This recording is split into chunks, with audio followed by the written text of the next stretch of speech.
Watch his blade explode in my face. Can't believe this is happening.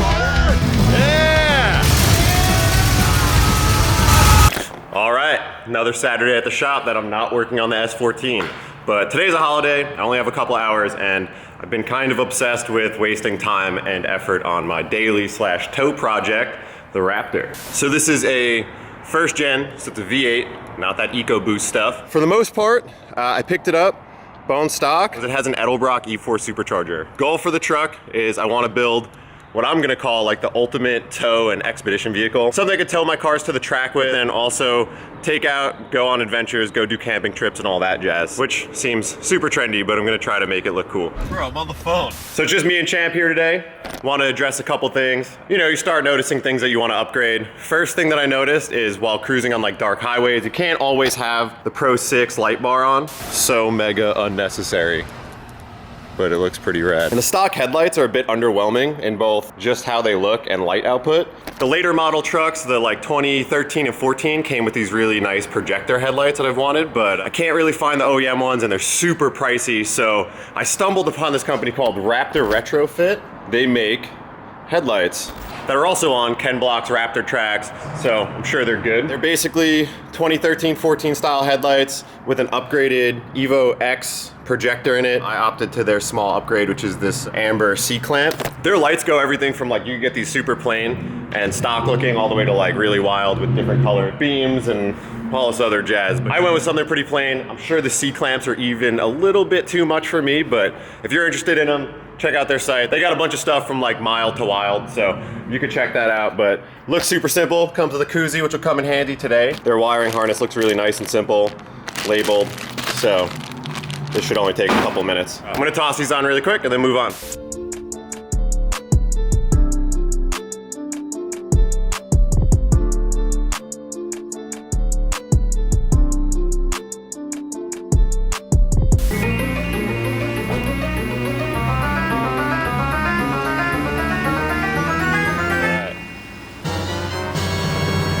Just got the lights on. Super easy install, and I even forgot to mention one thing that's actually really awesome. They come pre-aimed. The dude who owns Raptor Retrofit actually will ask you like what your suspension setup is and how you plan on having the front of the truck, and he'll actually adjust the beam so that it's not like pointed straight up in the air or down at the ground. Yeah, super stoked, got them on, looks good.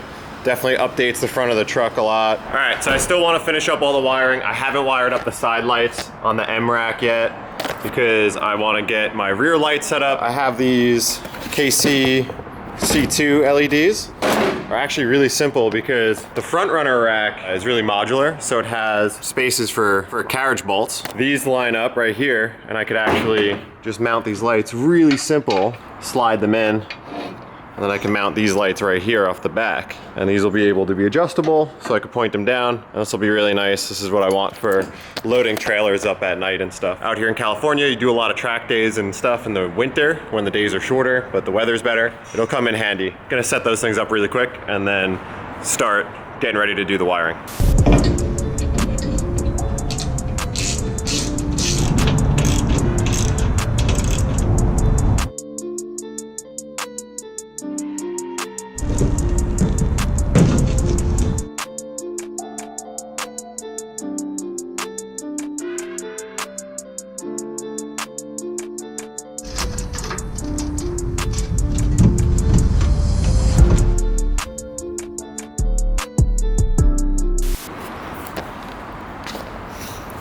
Get out of here. All right, update. That was actually way easier than I thought. So I mounted the lights. KC sends it with this massive harness that's like 30 feet long. So you connect the two wires under here, ran them along the rack up top, and then shot down under the bed. Tucked nice up here, so it goes through the body in some parts. Ran it up over the frame rail over there, and then the harness comes up right here. And then there are those connectors again that Ford provides us with, so we don't actually need to like do any of the other stuff. And KC's nice enough that it comes with like fuses and a relay and a switch and all that, but I'm gonna chop it around here, tie it into those switches, and then we're done. So that's super easy. I'm actually pretty pumped that it's easier than I thought because I'm going to the track on Saturday. This will be rad to actually have functional. Man, I'm so happy this thing comes with those switches because I suck at wiring and I sure do hate it. Well, Champ's super over it, so I'm gonna get out of here for the day, come back, figure out how to exchange that deck thing for a different one, tackle the side wiring, and then keep moving along.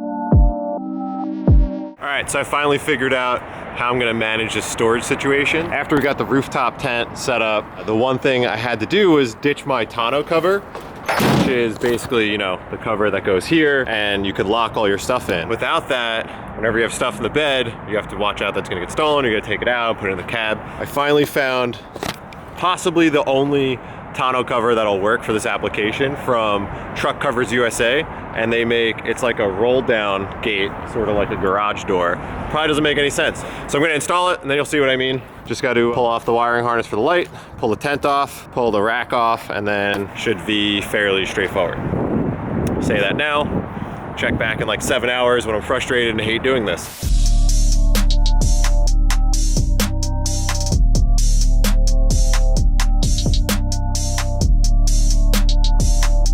All right, so we got the tent and the rack off. Now, if we pull these channels out, the sliders will lay around on here, and then we'll just mark where these are mounted, like so, and then mount the rails on top of the sliders for the tonneau cover, and then put it all back together. So, all right, I got this thing all buttoned up. It looks great. And now I could leave things like my toolbox and spare wheels and gas and all that other stuff. The way it works is super simple. Basically, that, and just pull straight out. You just kind of clip this lock in place. And for all you guys out there that have pickup trucks, it definitely sucks when you don't have any way to lock anything in the back, especially living in Southern California. You leave anything in the bed of your truck, it's getting stolen. So super pumped on that. I just have to do one last thing, which is this piece here that covers the roll up. Have to modify it a bit so it can fit around the rails. Just gonna do that real quick, do a quick hacksaw angle grinder mod, and then we're all set. All right, and that's it. So we got the Raptor back in the shop. Did a couple off-road excursions with Larry Chen and the boys.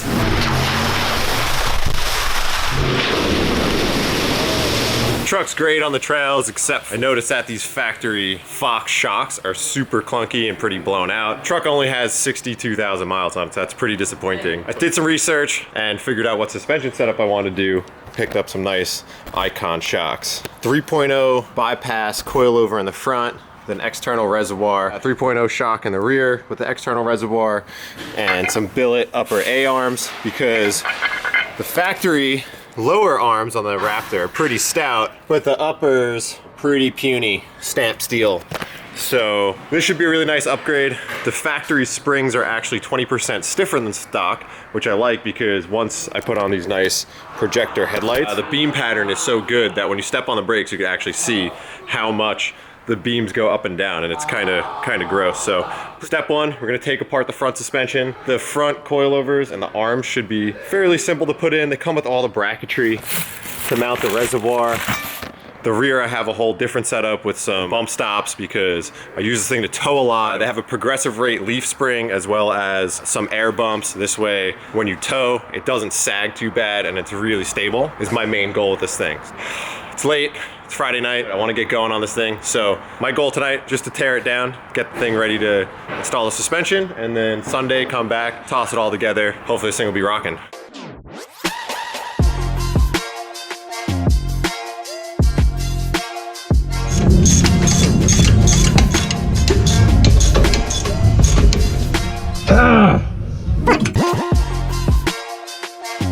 Back Sunday morning, and I brought some assistants today. What's up, dude? What's up? Got the actual Icon dudes out here. Ran into them at our event yesterday. They were nice enough to say that they'd come lend a hand for this install, and I wasn't about to turn that down. So I left this thing on Friday night, got the front end torn apart. Now we're just gonna slam this thing back together. What's up, dude? Nothing. How you doing? You don't want to be on camera?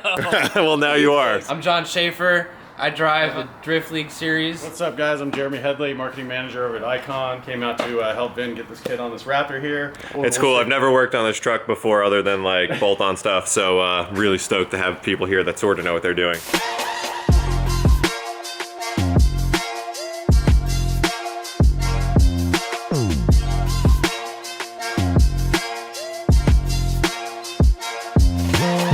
We We got this all dialed in. The install wasn't that bad. I was struggling with it when I was by myself, but having an extra set of hands really came in handy. I think that took like an hour and a half. It's not too bad. It's my fault for not having the right tools. You have to trim a little bit of the top of the frame rail spring perch to get the reservoir through. So we're gonna want to go ahead and give it kind of a load profile here and allow for some clearance. We just didn't have the right tools to do it. What did we put in here? So what we're working with right here is an Icon 3.0 series coilover. Basically got a main piston that's a true 3-inch diameter piston as opposed to the OE stuff. And it's got a secondary piston that engages an upper cup up there, so when you're really getting wild off-road and you're close to bump travel, damping ability goes through the roof exponentially. We're getting about 11.5 inches of wheel travel out of the setup, and it's pretty solid. So this is our CDC valve, our compression damping control. Gives you 10 settings of basically ride stiffness, if you will. So you can have this thing really soft and riding great on the street, and then when you go out playing in the dirt, crank it up accordingly, and allows you to hit bigger stuff faster, soaks it all up. Actually, a aluminum upper arm that's been CNC machined. Alignment adjustment up there, so you can adjust this stuff on the truck and really dial in your alignment to get more caster and get better handling characteristics. Can't really beat it. So nice. Well, I'm excited to get these things off-road and see how they handle, but first we have to do the rear still. This looks easier than the front though, so we'll see how this goes.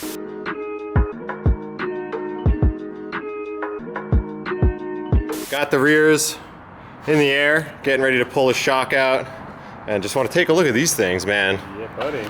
These look extra serious. These are our RXT 3.0 series bypasses for the Raptor rear. They are a bypass shock as opposed to the shock that comes on this thing. This is a 3-tube bypass, so you've got 2 compression tubes and 1 rebound tube. Cool. And what that lets you do is control the feel of the truck and what the shock's doing in a certain amount of the compression travel, and then in another area of the compression travel, as well as rebound control as well. So it allows you to control how fast the wheel falls away from the wheel well, which you know, dictates ride quality and everything like that. So awesome. When you're off-road, you always want the wheels to get back on the ground as soon as you can, to keep traction going, keep everything moving forward. Obviously, when you want ride comfort on the street, things change a little bit, so we let you do it all. Sweet. Well, hell yeah, man. This looks like the rears may be a little bit easier than the front, so let's get after it. Yeah, buddy.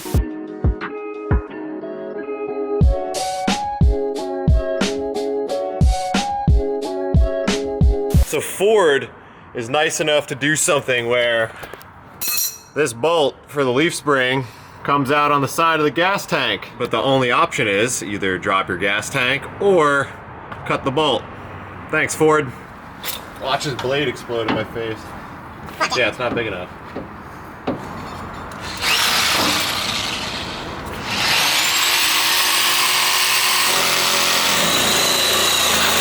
2 hours later. We got a hammer out here. All right, so we got the leaf springs out, and you could see there's clearly a difference. The stock one runs 2 leaves and a overload spring, while these have quite a bit more. For the factory leaf here, you've got basically 2 springs, and then you're engaging the overload. With the Icon spring, you've got much more progressiveness in the ride before you're actually getting that really stiff part of the spring rate and getting to a close to bottom situation. So this will actually ride fairly similar to stock, but once you load it up, it'll have a bit more rate to it. It's actually going to ride better than stock because we're lightening up the spring rate over the factory stuff. But again, we build it in so you're not blowing through the travel of the truck and things like that. Spring signs. Let's get these things in.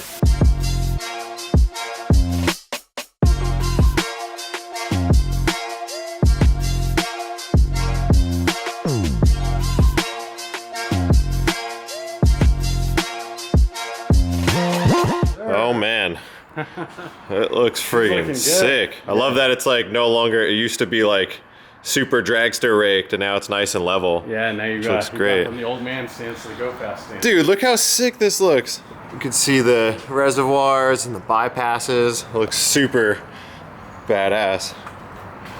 I haven't even driven it yet, but I'm stoked just based on the upgrade. That's so truck rice of me. This looks rad. I can't wait to get this on trails. Thanks so much. Yeah, buddy. Would have been impossible to do without you. So much work. Super pumped we got this all done. Just gonna go over, torque everything, get in alignment, and go hit some trails. There we go.